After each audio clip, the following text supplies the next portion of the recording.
This autumn, I wanted to read a little bit like Rory Gilmore, our favorite character from Gilmore Girls, who is a bookworm, who is very studious and very intelligent girl. So I decided to Google some lists and I was overwhelmed. There are a lot of lists with hundreds of books. There are different Rory Gilmore challenges.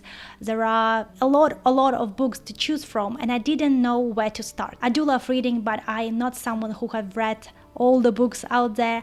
I do not have a literature degree and also English is my second language. I'm someone who is trying to get back into reading in my 30s. I used to be more like Rory in my 60s.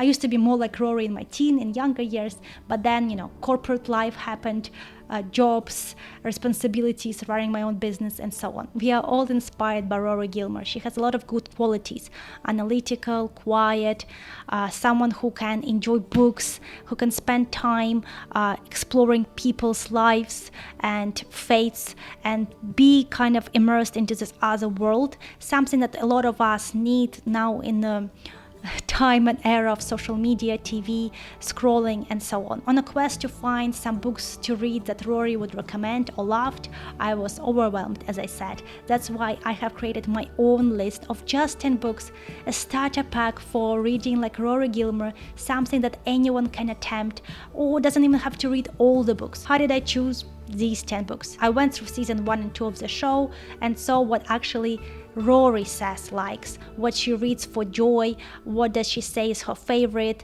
what does she gift others, not something that is referenced by other characters, not something that we just see on her bookshelf, not something that she has to study for school or university. So I was trying to act like I am her friend and what I would assume she would recommend for me. So I'm going to share these amazing 10 books with you, explain each of them and decide with you whether I should read them or whether I've already read them. And then I'm going to end with a small book haul or vlog, so stay till the end to see what I actually purchased and decide to read this November. By the way, as I mentioned, I'm trying to get back into reading, and if you want to join my free book club, the link is in the description of this video. It's completely free, it's global, you can read in any language, but we do discuss books in English. The first book that Rory will recommend to us is Moby Dick by Herman Melville. Why do I think that? I think that's the book that she actually says she enjoys, and because it's kind of the beginning of Rory and Dean's love story. It's a book that Dean says he notices that Rory reads, and the one that she says she quite enjoys. So, how you liking Moby Dick? Oh, it's really good. Yeah? Yeah, it's my first Melville. It's quite a big book, and Rory says it's her first Melville, which is quite cliché. I guess it is cliché because it's one of the most famous Melville's books, and I haven't heard of anyone recommending me any other books by this author. Dean admits that he knows Rory is reading Moby Dick because he saw her reading it, he likes looking at her, she's nice to look at. Let's not get into the debate, are we Team Dean or not? I'm not Team Dean. Let's get back to the book. I haven't read it, mainly because I think it's quite a thick book, and I know it's very heavy with biological and maritime kind of terms. I'm a little bit afraid that I will not understand the language. I know it's also very philosophical and biblical, but having been doing the research for this video, I realized that probably I'm quite tempted to read it. At the moment, I'm reading another big book, which is Dostoevsky's Brother Karamazov, so I'm a bit worried to pick up another thick book. But why am I tempted to read it? Because I think that it's a beautiful theme, man versus nature, which is not as common in most novels. And also I think because it's written by the author who was himself a sailor, it will have quite a good description of what it feels like to be at sea. The sad thing is that the author was not well known at the time of his death. It was not known as a masterpiece. It only became a famous novel after he already passed, which is a little bit sad and tragic, but I think he knew what he has written. The opening sentence of this book is "Call me Ishmael."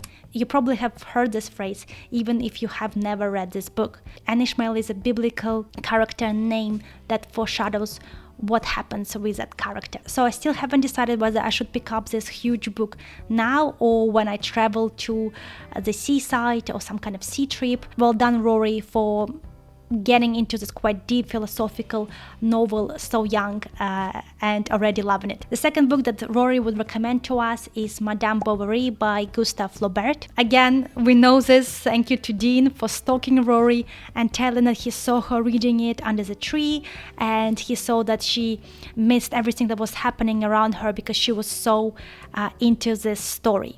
After school, you come out and you sit under that tree there and you read. Last week, it was Madame Bovary.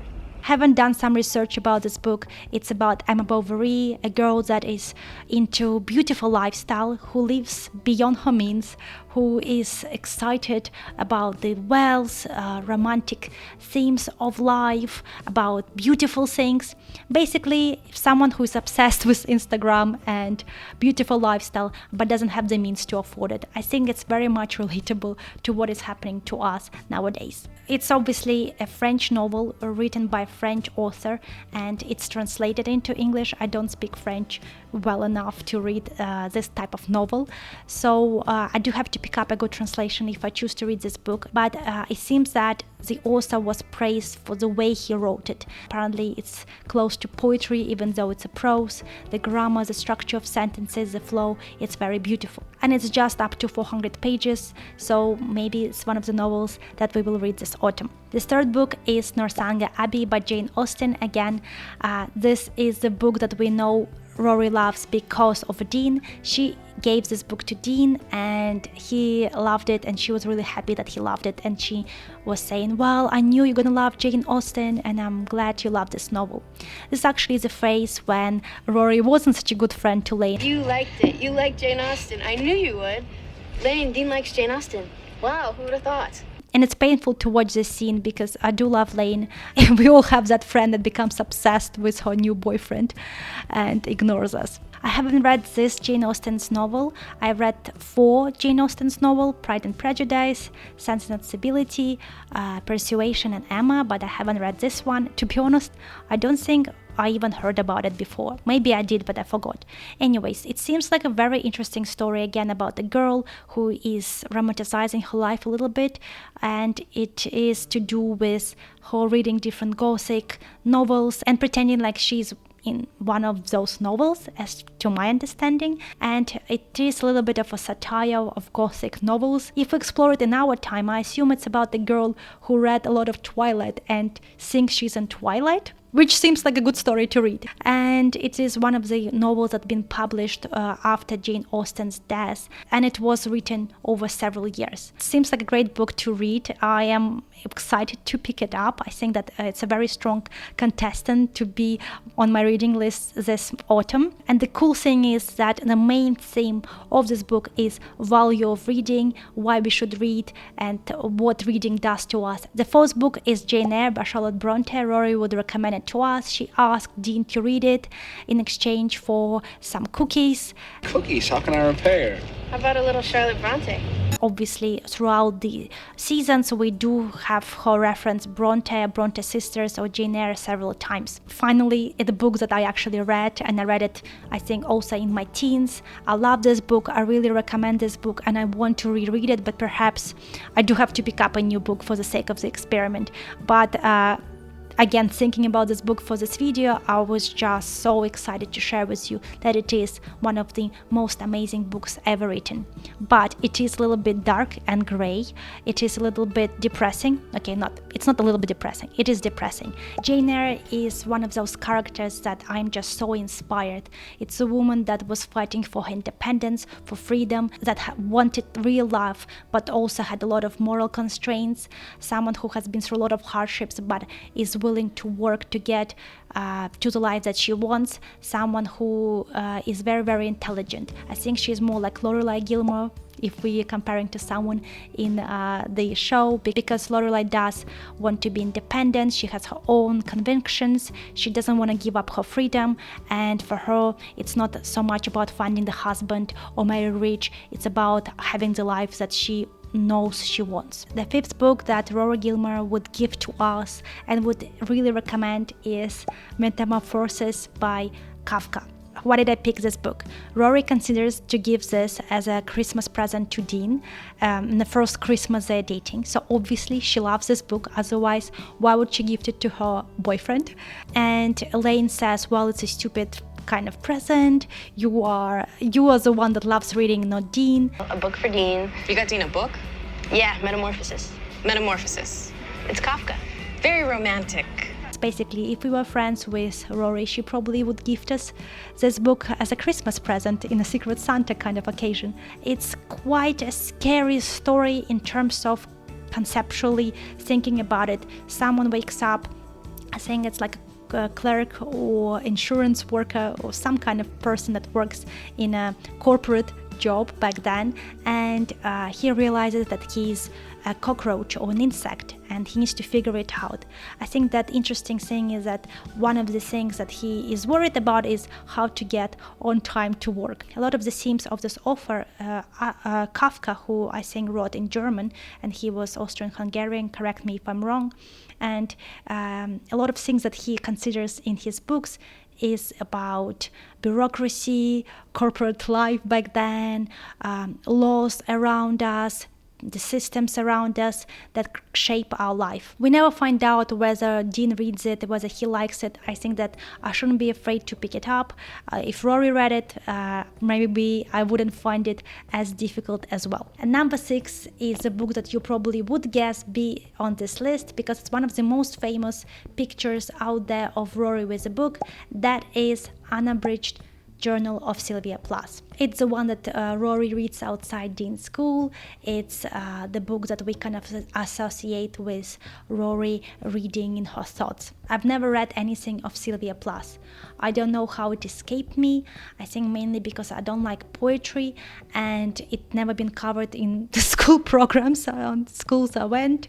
And I think it's just something that was never on my list, mainly because I know it has a lot of depressive themes. I know that unfortunately the life of Sylvia was quite tragic. She died of suicide in just 30 or 31 years old, and a lot of her art reflects clinical depression, depressive episodes, and that is really, really heartbreaking for me. But at the same time, that is life, and I think I shouldn't be afraid to dive deeper into those themes and see what she has been through. I'm worried whether we're allowed to read this book because she didn't actually publish it.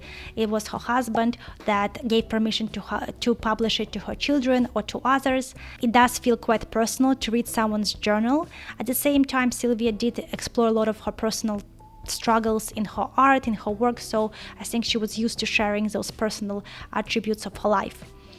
The Bell Jar is another book that is referenced a lot in the series, and The Bell Jar by Sylvia Plath is her only novel in prose, which is quite famous, and it's famous on Book Talk, on YouTube, and I actually never read it, so perhaps I should start with that book. But at the same time, the reviews of the journals is very, very great. It seems that it is something worth reading, and I'm not surprised this is the book that's been chosen to represent Rory Gilmore's love for books. The 7th book that Rory loves is Anna Karenina by Leo Tolstoy. It's a book that she recommends to Dean, and she says it's one of her most favorite books ever. But it's one of my favorite books, and I know that if you just give it a try, All right, I'll try again. Really? Yeah. They do spoil the plot a little bit in the series, so I'm not going to include that part, but I think that Dean doesn't enjoy it. He finds it too difficult, but I agree with Rory that actually it's very easy to read, and Tolstoy sounds like a big pretentious Russian writer. He actually wrote for the masses, as Rory says, or for the people. It's very accessible, and I read it when I was just 16 years old. Overall, this book is a great novel that explores a lot of different love stories and characters, and Anna Karenina is not my favorite character in that book. Overall, I was quite judgmental when I read it. I was a teenager and I didn't like Anna. She was a kind of pick-me girl, if we would describe in nowadays terms, and I really didn't understand back then why she suffered so much because of a man. But I think that I am becoming more mature and wise as I grow, and I now understand the complexity of her character. I do speak Russian even though I'm not Russian, so I did read it in the original, but I'm sure there are lots of good translations out there. The 8th book on this list is Out of Africa by Karen Blixen, and that is a book that Rory doesn't herself mention, but Lorelai buys it for Luke's girlfriend and says that Rory recommended it and said it's a good book, which I think is quite a lovely way to include it in our list, knowing that Rory's mom remembered her recommendation. Now about the book.